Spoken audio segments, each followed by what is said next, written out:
Okay.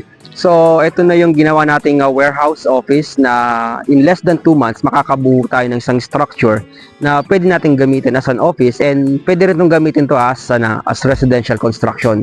Ang side natin, ginamit natin is yung regular na bubong na ginagamit natin sa mga bahay para mas mabilis at saka kahit umuulan, pwede siyang gamitin.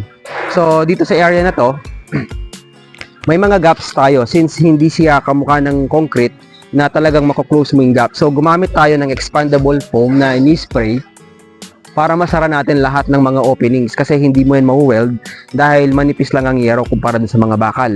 And hindi mo rin siya matatapalan ng skim coat kamukha ng mga semento. So, ito, ginamitan natin siya ng expandable foam. So, lahat ng opening dito sa mga dulo nila, ini-sprayan natin sila ng expandable foam. Then, after that,